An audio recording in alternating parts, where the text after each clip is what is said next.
Well, good morning. Take your Bibles to Hebrews 10:10 this morning for promise number 159. And while you're turning, let me invite you to the Journey Baptist Church tonight at 6:30.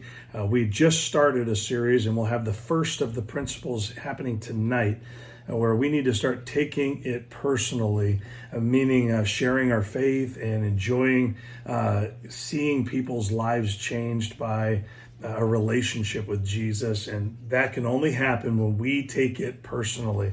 I think a lot of people are aware of God, but they don't take it very personally, meaning they don't deliver it very often to people or live it very obviously. And so these are some of the things that we're learning on Thursday nights at 6:30, and so we invite you tonight to join us. Now let's turn our attention to promise number 159, and it seems kind of fitting that we'd go here because Hebrews 10:10 tells us that God made us holy by the once and for all sacrifice of his son Jesus, and so we don't have to worry about anything. This is a wonderful promise for those who genuinely trust Jesus for salvation.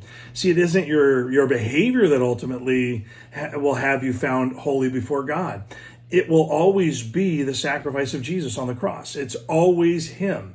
Now, listen, our behavior that resembles holiness is evidence that we know God, and it's also a sign that we recognize the cost of our salvation that was paid for by him for us. Now, listen, it produces a life of gratitude and sacrifice. Our life lived in gratitude is to live in a way that pleases him. Our life of sacrifice is to not do all the things the world says is holy and do the things only that God says is holy. And so Jesus gave up his life so that we could be saved, and it's only fitting that we would give up living for ourselves to live for him.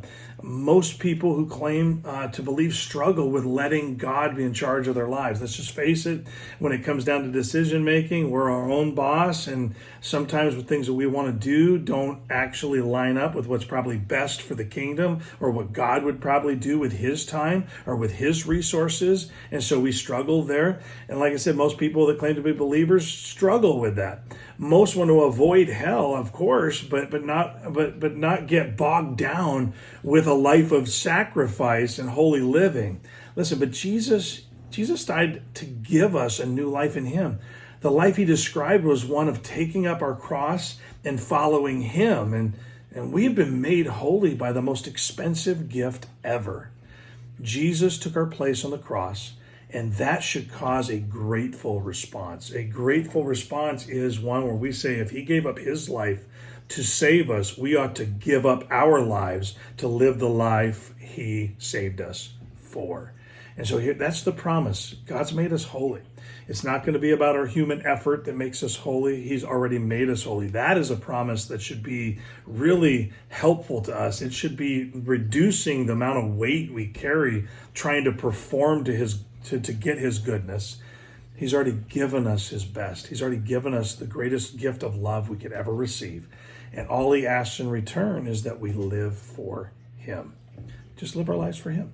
He'll let Christ live through us. And so I hope that is an encouragement to you today, that you can experience the fullness of God's gift by just living a life of gratitude and sacrifice for his kingdom and for his glory instead of your own. See, that's living for him. If we're looking for our name in lights still, then we're probably not living for him. Hope that helps. Enjoy a great day.